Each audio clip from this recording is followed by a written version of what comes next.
Congressman. Ako po si Sir Adi Halin ng Arts and Letters. Minsan po akong humingi ng tulong sa aking mga estudyante. Ginamit namin yung Facebook. And then we were accused of trolling yung Akbayan. Ang tanong ko po, ano po ang pinakamainam na maaaring gawin ng mga estudyante para talaga pong mapigilan ito o mahadlangan na may sa batas? Thank you po. Thank you. Mabuti po binanggit niyo yung Facebook. Kasi kanina habang sasalita ako and even before, kumukuha ng litrato yung isang assistant ko. Kinunan kayo, kinunan ko, kayo kinunan din.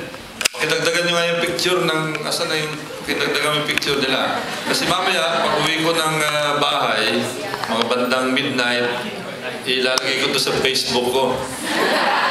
Sino ba mga Facebook dito? Ayan. Ilalagay ko sa Facebook, pwede nyo itag. Itag yung picture nyo.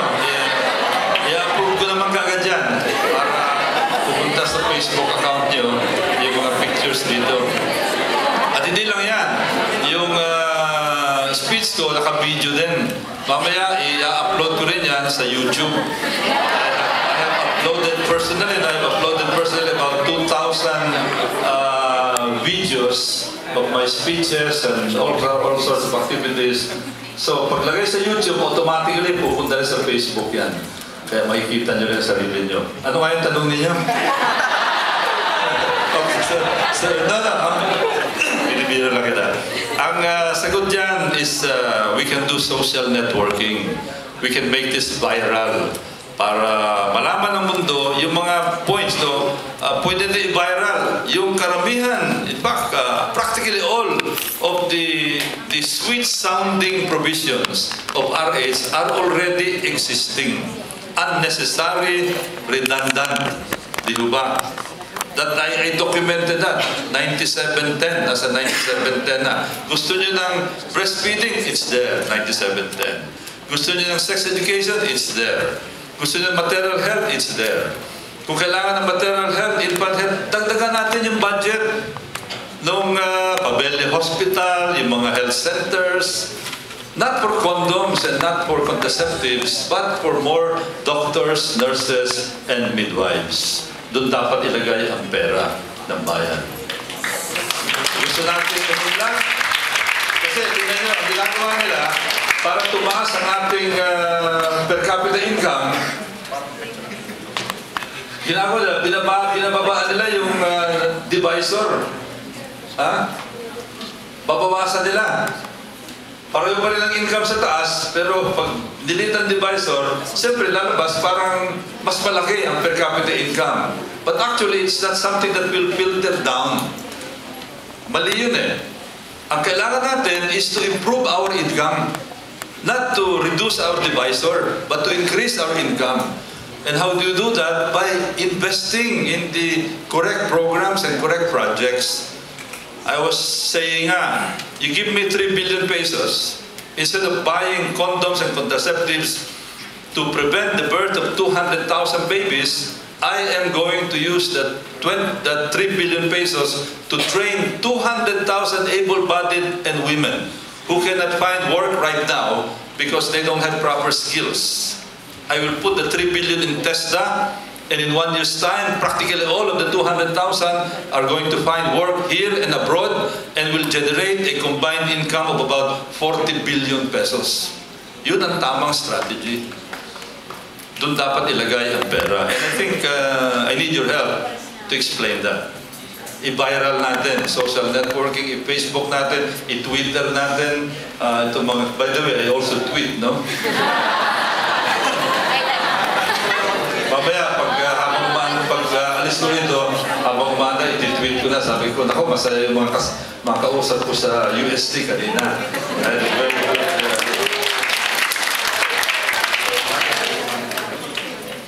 Okay, Muhammad Adami yung followers ni Congressman. And do we have any other questions? Okay. Good morning po. I'm Peter Carlo Divin from the Faculty of Arts and Letters. Sir, you mentioned that there was an attempt of deception in this bill. Do you think that there is also an element of corruption, a possibility of corruption for this bill?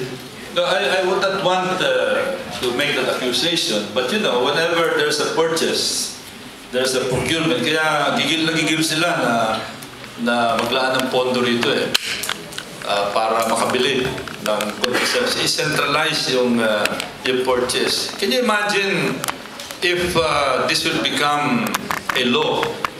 Tapos bibili ng mga contraceptives. Isipin nyo na lang there are, I understand, about 20 million women of childbearing age in the Philippines. About 20 million. Sabihin natin, kalahati dyan ang kailangan ng contraceptives according to them. Magkano ba, di ba daily yan? Magkano ba ang isang contraceptive pill? Lagyan natin sa piso. Piso, mura na yan, no? So, 10 million per day. 10 million per day. 3.65 billion in 1 year's time. Yung condom na, magkano ang condom?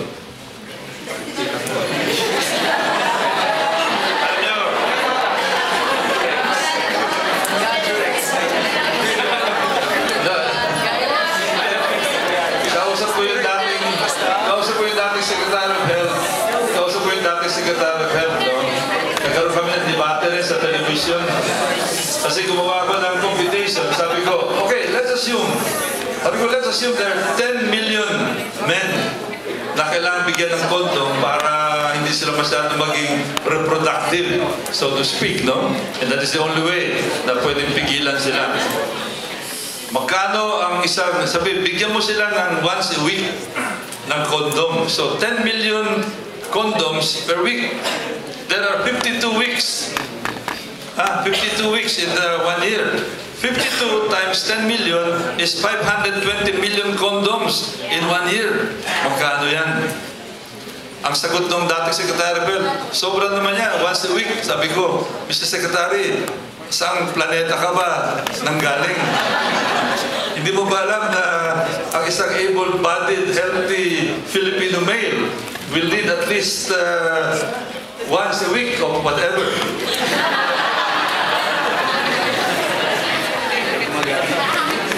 So sabi ko nga, mas maigi yung... plus of course, I go back to the statistics provided by no less than Secretary Cabral. Pag AIDS ang pinag-uusapan, ang effectiveness is only 85%. 15% failure rate is high.